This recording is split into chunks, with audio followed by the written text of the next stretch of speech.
O canal Lightworkers, Trabalhadores da Verdadeira Luz, tem como propósito ajudar a humanidade em seus processos de despertar e expansão da consciência. Temos mais de 1.700 vídeos abordando vários conteúdos e, com certeza, algum ressoará em seu coração.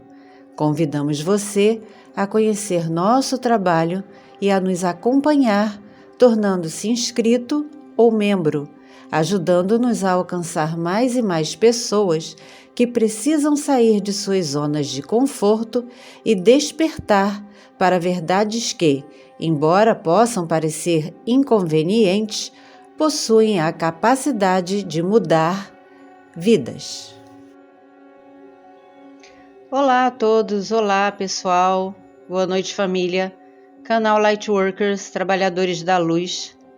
Vamos dar continuidade ao vídeo de ontem que, por um motivo inexplicável, apesar de ter sido renderizado e upado para a plataforma inteiro, não foi disponibilizado como deveria. Então, para entender este vídeo aqui, talvez você precise ouvir o de ontem. Falaremos sobre a discussão entre Sete e Horus, filho de Osíris, pelo território do Egito. Sete e Osíris não se davam bem, isso por parte de Sete. Já sabemos que casamentos entre meio-irmãos era algo comum e que ter uma esposa oficial e concubinas também, mas não só.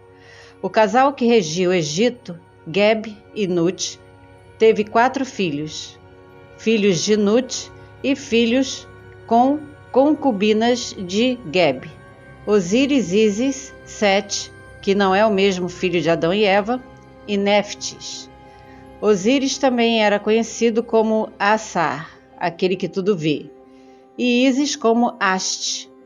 Isso vem do passado, quando na Suméria ela era Inanna, depois Estar, Astarte, Astarote, etc. Os supostos deuses mudam de acordo com a civilização. Nas retratações egípcias, a face de Sete nunca apareceu, estava sempre coberto com uma máscara que era o seu disfarce. Convém ressaltar que estas informações não são invenções nossas, estão no livro de Sitchin, A Guerra dos Deuses e dos Homens, capítulo A Contenda de Horus e Sete, páginas 49 a 51. Como não vimos esta informação em lugar algum, decidimos repassar aqui de uma forma que não comprometa o canal nem a vocês. Por isso pedimos, por favor, que comentários com dúvidas a este respeito não sejam deixados no espaço de comentários, mas sim enviados para nós através de e-mail, que estará na descrição do conteúdo. Então, nós temos aqui um impasse de sucessão, 2 irmãos que se casaram com 2 irmãs. Inicialmente o território foi dividido, Osíris ficou com o Baixo Egito e Sete com o Alto Egito. Mas ele não ficou satisfeito porque ele queria o território todo. A lei de sucessão Anuna é: cada suposto deus poderia ter uma esposa oficial e concubinas, sendo que o primeiro filho nascido da esposa oficial é o que seria herdeiro do trono. Caso a esposa oficial não tivesse filhos, o primeiro filho de qualquer concubina herdaria o trono, mas se a oficial tivesse um filho, seria ele o herdeiro legítimo. Então sempre houve disputa e rivalidade entre eles. Sete poderia ter acesso ao trono se tivesse um filho com sua meia-irmã Ísis. Já Osíris, se fosse pai, o seu filho herdaria o trono tanto de uma como de outra, porque eram meia-irmãs. Osíris casou-se logo com Ísis, então Sete ficou com Néftis, que era sua irmã inteira. Não era uma meia-irmã, era realmente sua irmã. Então seus filhos não se qualificariam para o trono. Sete ficou furioso, porque Osíris tirou dele assim o trono e o direito de sucessão. Não é preciso explicar a trama toda de Sete para dar fim ao seu meu irmão Osíris. Você pode fazer uma pesquisa na internet Então ele conseguiu dar fim ao irmão, mas Ísis recuperou o corpo de Osíris, dando-lhe vida novamente. Sim, eles têm essa tecnologia que pode ser usada em casos específicos, acredite você ou não. Então, com a essência de Osíris, concebeu Ísis um filho chamado Horus, que ficou escondido de Sete por muito tempo por motivos óbvios. Como não sabia da existência do sobrinho, Sete tentou desposar Ísis, sem êxito.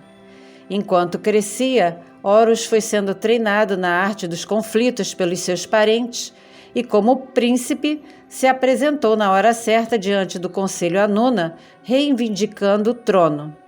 Ninguém mais ficou surpreso do que Sete, que levantou logo a dúvida: esse filho é mesmo de Osíris? Então propôs ao conselho uma deliberação para resolver a situação pacificamente. Ele convidou Horus para passar um dia na sua casa para conversarem, mas na mente de Sete estava um plano vil, hediondo.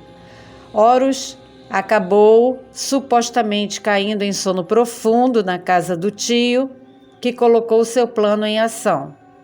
É isso mesmo, ele se aproveitou de Horus, que na verdade não estava dormindo coisa nenhuma, e contam as tabuletas que ele recolheu aquela substância na mão, e quando o tio se ausentou, ele guardou em um pote.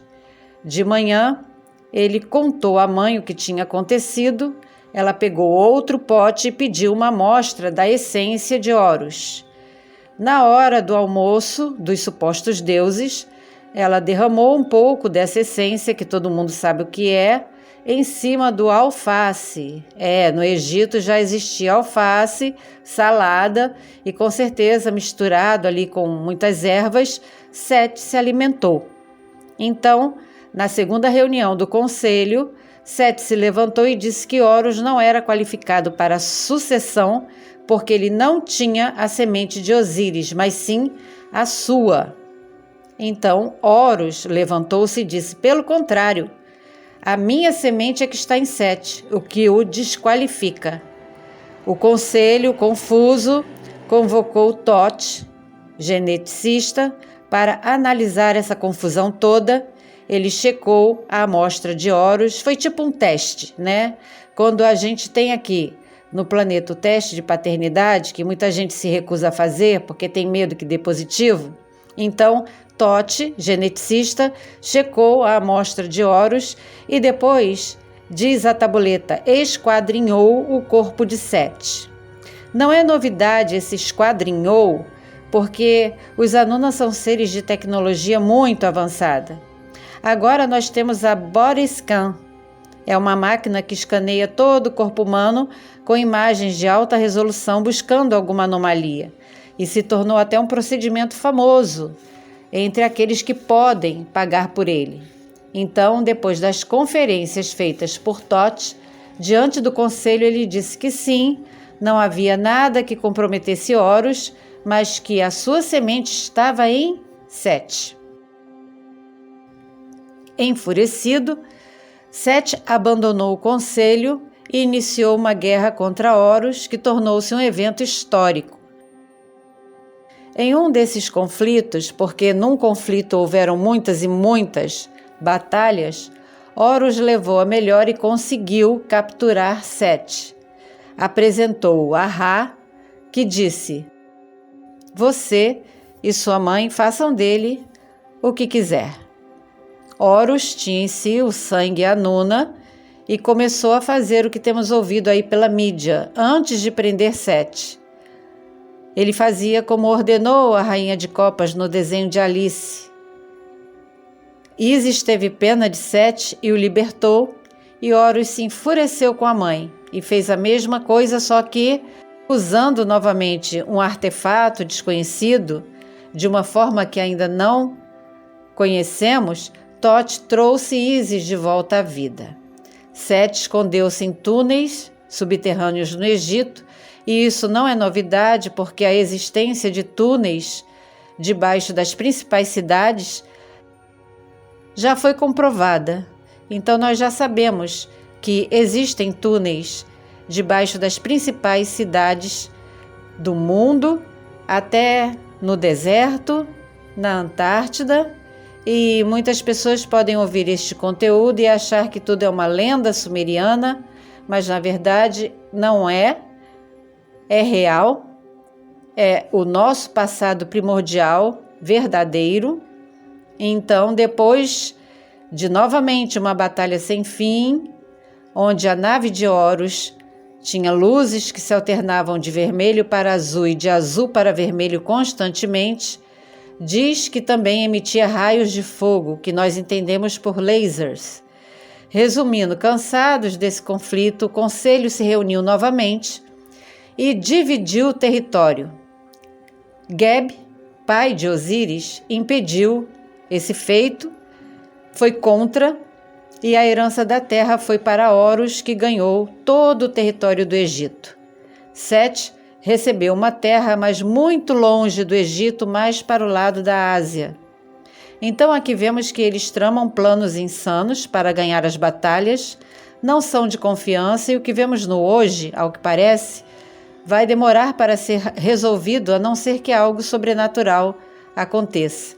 Mas o que nós vemos ou ouvimos falar já faz parte do DNA dos descendentes dessa espécie.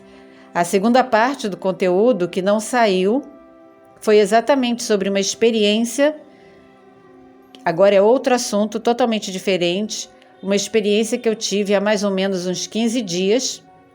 Tive uma forte sensação de que iria acordar e que tudo que eu estava vendo ali naquela hora, a minha vida toda, era um produto de um sonho. Não era a minha vida, que eu era outra pessoa. Todas as coisas ao meu redor não eram reais. Foi tão forte que eu precisei colocar as mãos na parede para sentir a parede. Mesmo assim, me belisquei, mas o sentimento permaneceu um tempo na minha mente. E eu comecei a refletir. A nossa essência é parte da fonte criadora, uma porção ínfima do universo. Esta fractalidade está presa na realidade feita pela Matrix. Um exemplo na ficção é a colher, no filme Matrix, onde o menino diz: a colher não existe. Será que o que eu senti é um aviso de que vou acordar desse sonho em breve?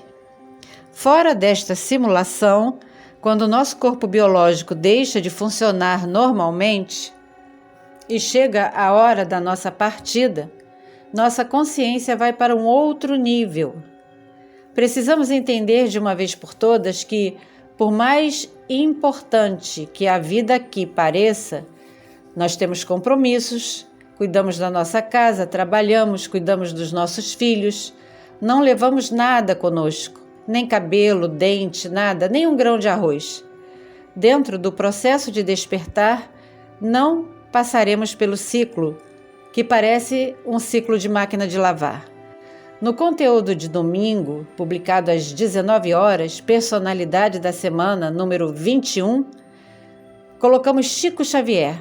Homenageamos o Chico, que antes de partir, já adiantou: não vou voltar. E se alguém receber alguma mensagem canalizada, pode ter certeza que não foi da minha parte. Foi a decisão que ele tomou.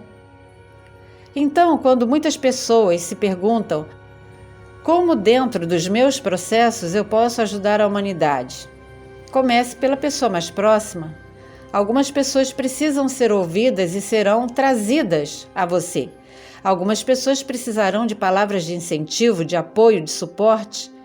Elas estão produzindo luxo negativo, então ajude-as a transmutar essa energia, mas não falando nos termos de despertar, de expansão da consciência, porque a pessoa ainda está adormecida. Conforme o universo for abrindo espaço, vá falando sobre a mudança que aconteceu em você, mas ouça mais e fale menos, para ter sabedoria e discernimento naquilo que vai responder. O essencial é repassar o amor da fonte, ter empatia e iluminar o local onde estivermos. E isso se espalhará e atingirá a vida dos que nos rodeiam. Falamos que muitos começariam a receber insights, sensações, experiências que não tinham antes.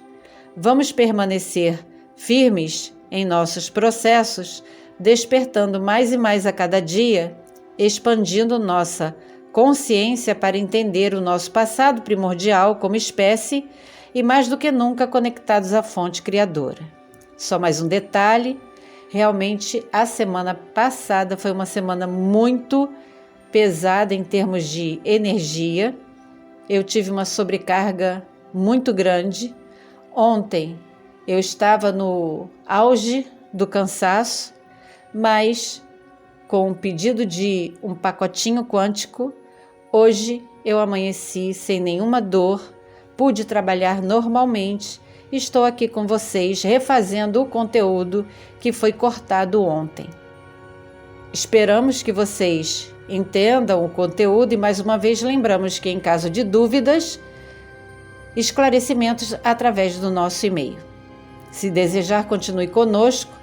Gratidão por acompanhar e apoiar o canal. Muita paz, muito amor, muita sabedoria e discernimento em tudo aquilo que você fizer e principalmente muita da verdadeira luz.